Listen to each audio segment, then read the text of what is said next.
Hello.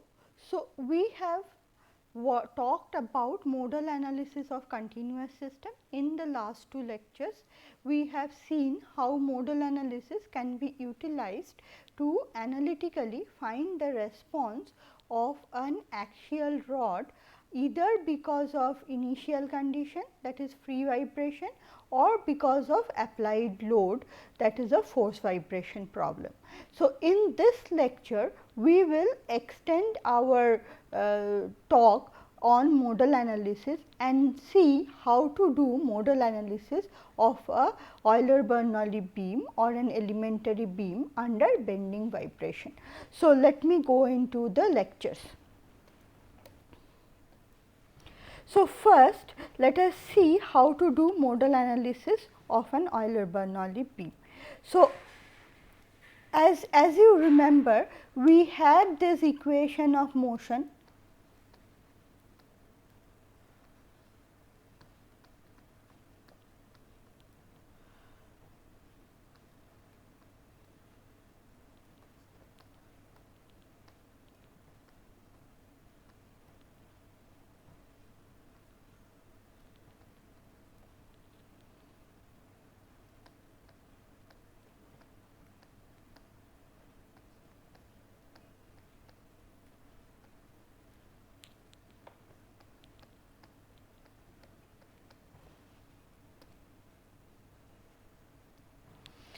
So, this was the initial equation of motion that we were dealing with. Y is the flexural displacement or the bending displacement of the beam. Then using modal expansion theorem,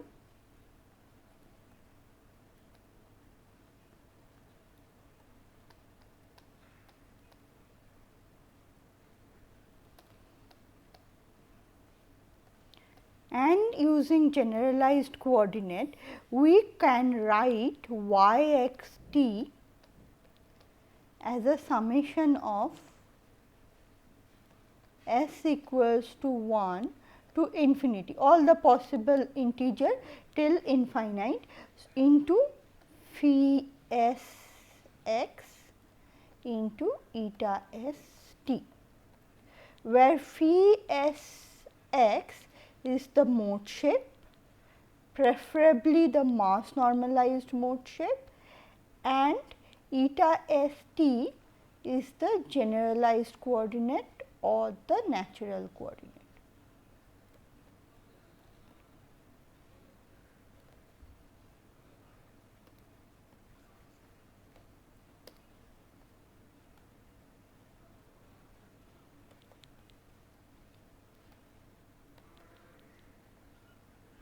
So, let me call this as equation 2.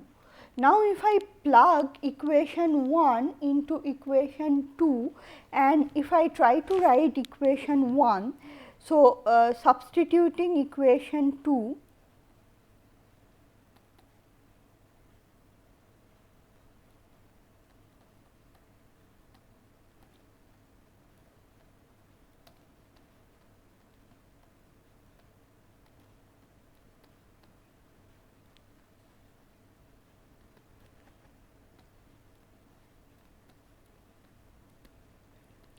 now, one thing should be noticed that once we plug this in into the equation, now I have done variable separable. So, y x t has been written as a product of two function, one of x and one of time.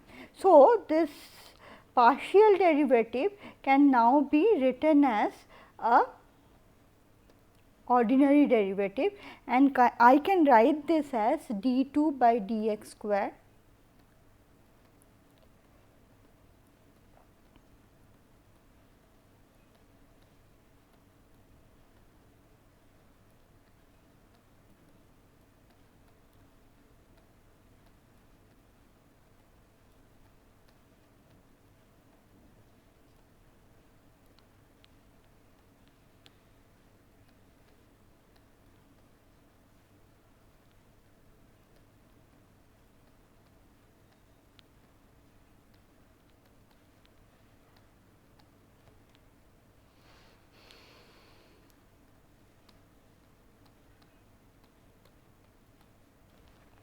So, this is the equation that we get by substituting the modal expansion theorem into the equation of motion.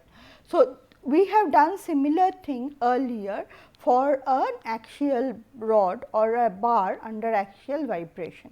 So, now if I try to, what I do is that I pre-multiply both sides of the previous equation with phi r x, and if I integrate,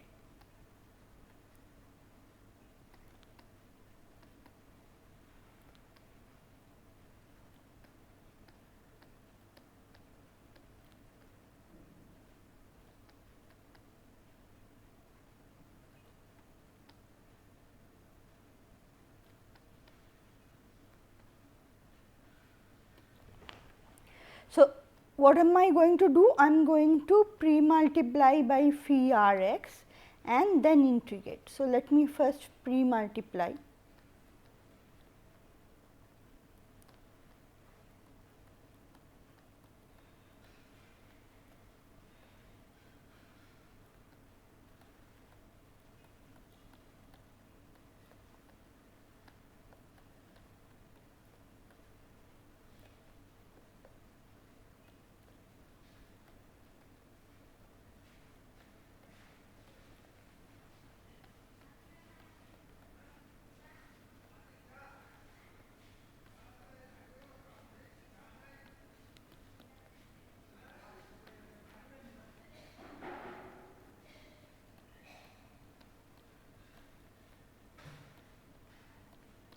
Now, let me integrate this.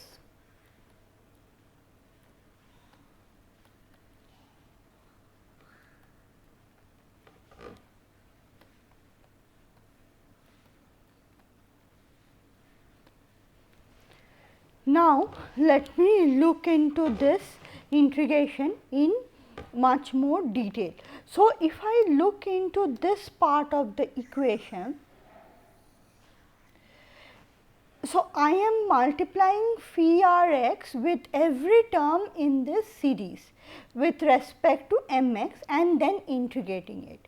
If we recap our information about the orthogonality of the mode shape, then according to orthogonality, this integral is going to be 0 for all terms of the series except the term when s is equal to r. When s is equal to r, this is going to be unity if the mode shapes are mass normalized, otherwise it is going to be go to 0.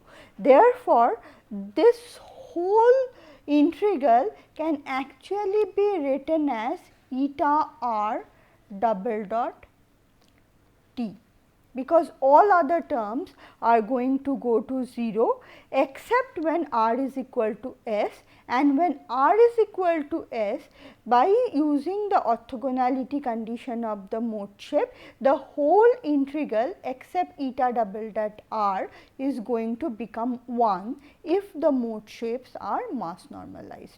Therefore, this whole thing now become eta r double dot t. Now, let us look into this integral on the right hand side. This integration is done over dx between 0 to L. So, the x term will be eliminated by integration from this expression, and this is going to be a function of q r t, and I call it q r t. So, it becomes a function of time alone. So, now let us go ahead with the rest of the integration. So, if we do integration by parts,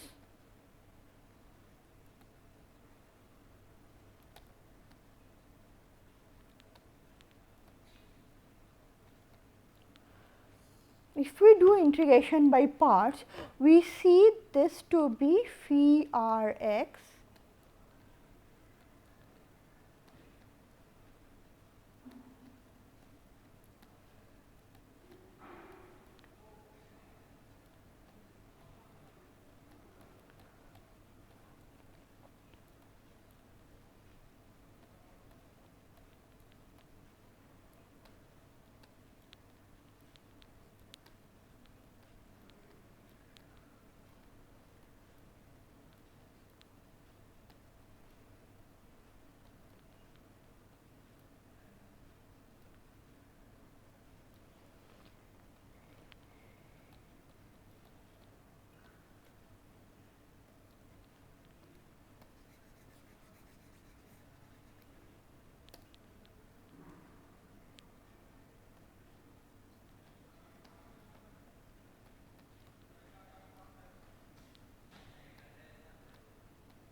now let us look into this boundary condition.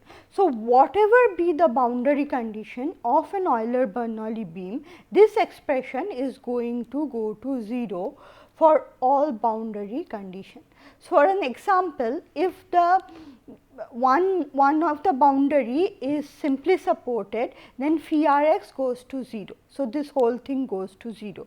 If one of the boundary at either 0 or L is fixed, then also phi r x goes to 0. So, this goes to 0, and if it is free, then this which is the expression for, so then this which is the expression for shear force goes to 0, because it is a free end. Therefore, this whole expression goes to 0. Therefore, this entire boundary condition goes to 0 for all possible boundary conditions. So, now let us further go ahead with the integration and see what we get.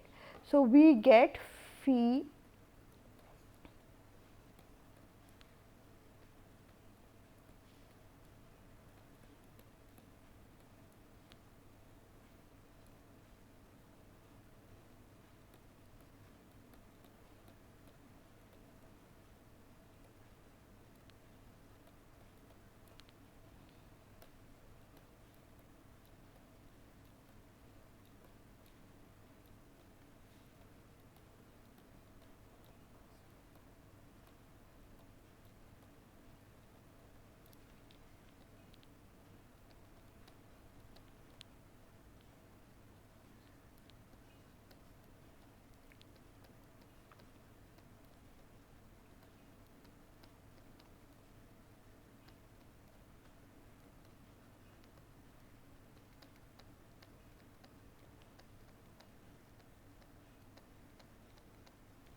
So, this again goes to 0 for all boundary condition, because if it is fixed, this part goes to 0.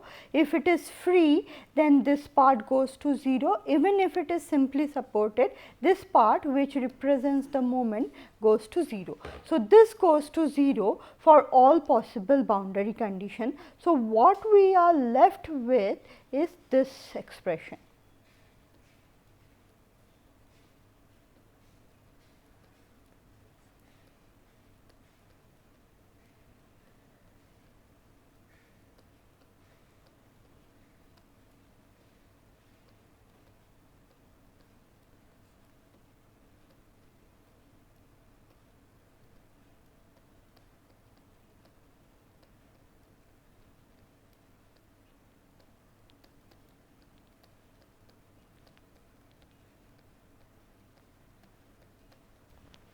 Now, let us see what does this expression means.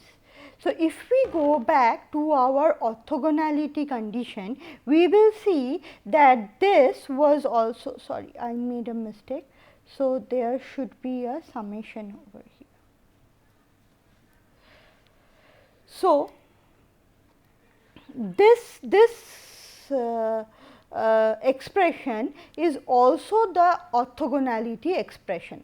So, the product of d2 phi r by dx square into EIx into d2 phi s by dx square is going to be 0 for all possible s except when r is equal to s.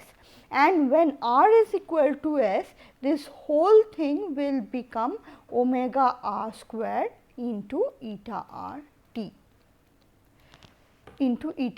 t by using orthogonality condition. Therefore, this whole expression can now be written in a very simplified form as omega r eta r t plus eta r double dot t is equal to q r t, where q r t is nothing but 0 to L phi r x into f x t into dx. So, let me just rearrange this expression and write it as eta r double dot plus omega r square eta r is equal to q r. So, and this for r equals to 1, 2, and so on till n infinity. So, we can see that this equation is exactly similar to the equation that we got for a bar under axial vibration. You can also see that, as I have said before, this equation is very similar or exactly similar to the single degree of freedom equation that we were getting. So, in single degree of freedom we got equations like this: omega n square u is equal to some f t. This we have seen for single degree of freedom system. So, this equation is very similar to this equation or exactly similar to this equation. We know how to solve this equation, therefore, we know how to solve this equation. So, one more thing that one should notice is that for this entire derivation, I have never made an assumption that the beam had an uniform cross section or uniform mass distribution. Therefore, whatever be the cross section, whatever be the mass and flexural stiffness distribution, the equation that we get after using modal expansion theorem is exactly similar and is of the given form. So, this whole process that we have done is called modal analysis, and after modal analysis we reduce down the partial differential equation of motion of a beam into a set of single degree of freedom like equation, where y x t is phi s x into eta s t. So, if I can solve for eta r, I know phi s x, which is the mode shape. I can find out the physical displacement y x t by using this expression, which is called the modal expansion theorem.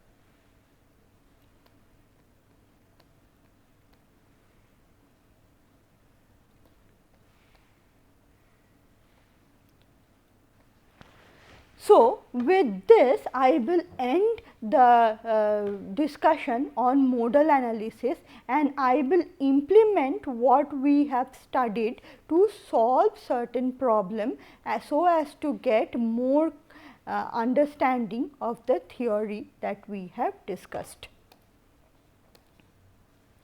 So,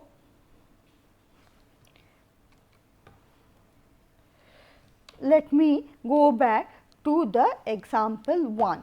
So, what we have here is a single degree of a simply supported beam of uniform cross section.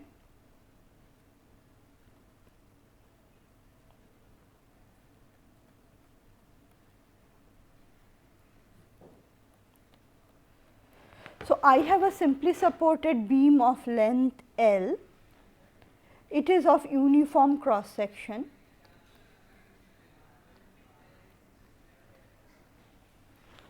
Now, what is done is that at t equals to 0, an initial displacement is given to the beam. This initial displacement, which is y x 0, that is at t equals to 0, is of the form A x by L minus 2 x cube by L cube plus x to the power 4 by L to the power 4. So, this is the initial condition, initial deformation given to the beam at t equals to 0 and then left at it. So, this is an initial displacement problem and therefore, a free vibration problem.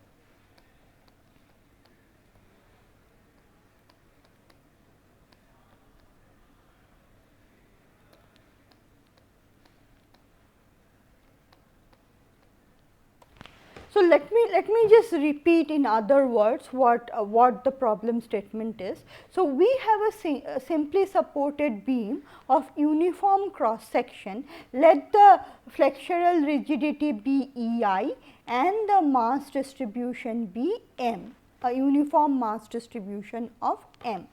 Now, at t equals to 0, a deformation is given to the beam and the shape of the deformation is given by this expression.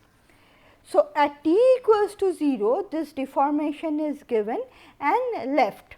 So, because of this initial excitation, perturbation or deformation, this beam will start to vibrate and a free vibration will result because of this initial deformation.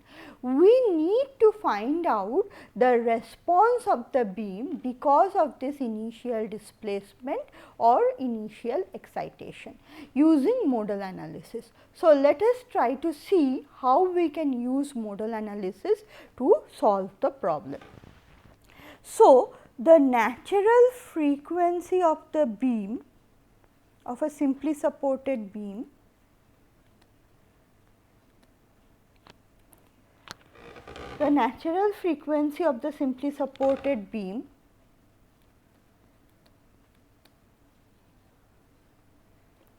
is omega r, which is pi r by L whole square into E I by M. So, we can always derive we know the method by which we can find out the natural frequency of a simply supported beam with uniform cross section, but I am not redoing here and directly writing the expression for the natural frequency of the beam. So, R is equal to 1 .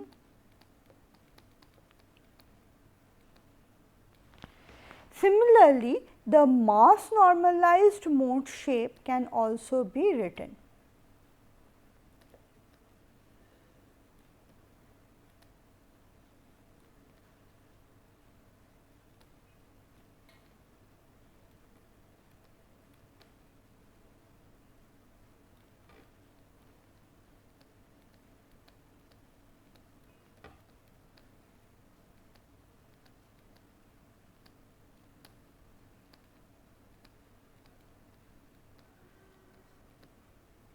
This also can be derived, but I am giving it here directly so as to save time. Now, let us try to solve the problem. So, if we try to solve the problem, the initial equation of motion is E I del 4 y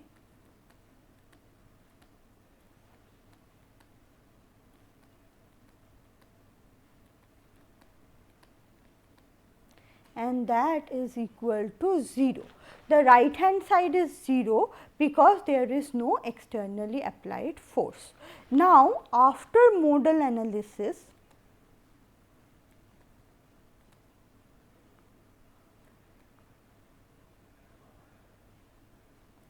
this equation of motion becomes eta r double dot plus omega r square eta r is equal to 0. We do not need to do the entire derivation every time. We can directly write with all the confidence that given this equation of motion, by doing modal analysis of the equation of motion, this is what we are going to get, where r is going to be all the integers till infinite. So, now if this is the equation that we get after modal analysis, we know the solution of this equation. We have done that extensively for a single degree of freedom system. So, the solution of this is eta r t, which is equal to eta r 0 cos omega r t plus eta r dot 0 by omega r into sin omega r t. Now, I do not know the value of eta r. I do not know the value of eta r dot 0. I have to find out the value of eta r and eta r 0. How am I going to do that?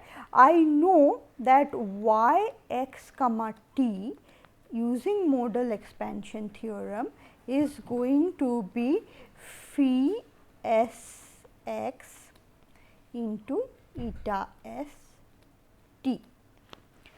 Now, from this expression I can write y x 0 is equal to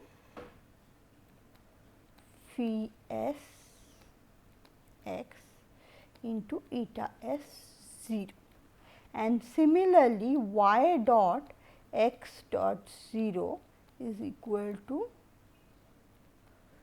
phi s x. These are the two expressions that I know. Now, eta s 0, how do I find out eta s 0 from this expression? So, let me first sort this out. Since y dot x 0 is 0, since there is no initial displacement given to the system, I can directly say that eta s dot 0 is equal to 0. So, this equation is gone and this goes to 0. So, let me erase off this equation.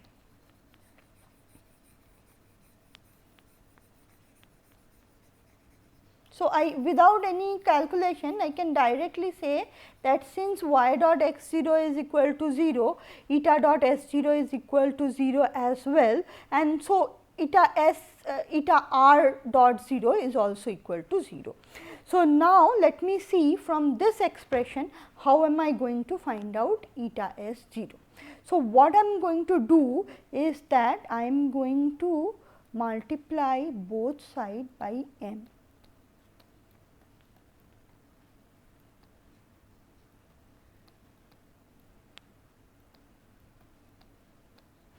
And then multiply by phi r x.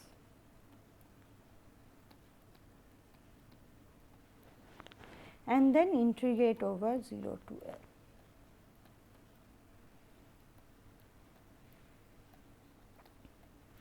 Now, let us look into this expression. So, this expression is going to be 0 for all s which is not equal to r. It is not going to be equal to 0 only for a single term when r is equal to s. For r equal to s, if the mode shapes are mass normalized, this whole thing is going to become 1. Therefore, this whole expression is going to be eta r 0. Therefore, we will have eta r 0 is going to be this integration.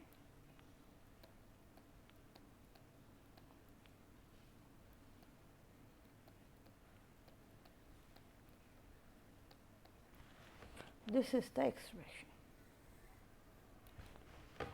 So, now let us see how do we find it. So, I have got eta s 0, eta r 0 is summation of 0 to L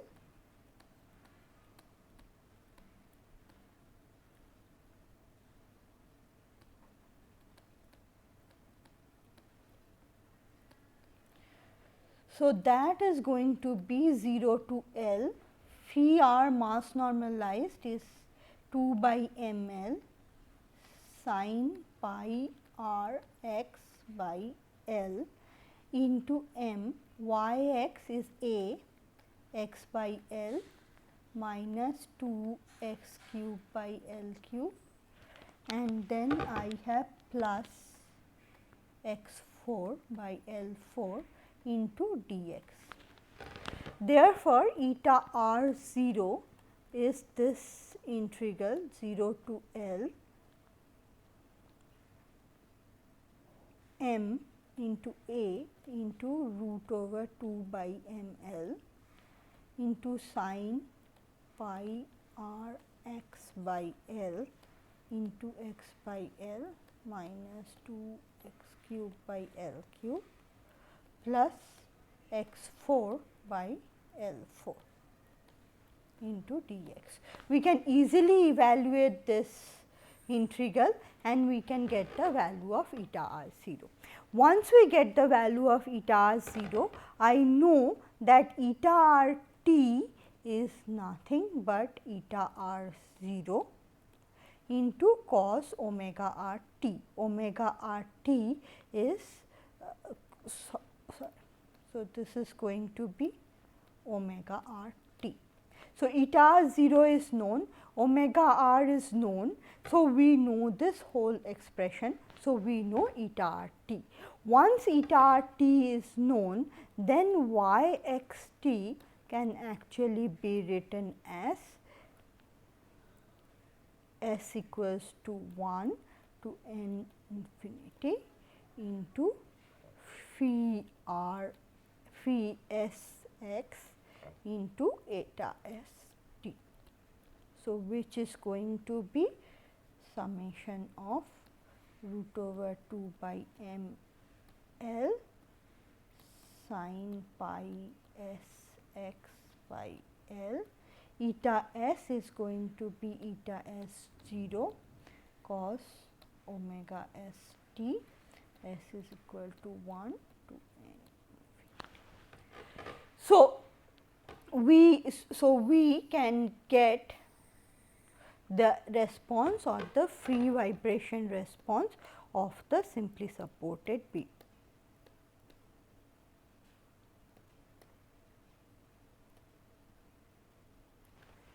So, we have solved the problem. So, with this we are going to end today's lecture. In the next lecture, we will solve certain more example problem using modal analysis, but for force vibration examples.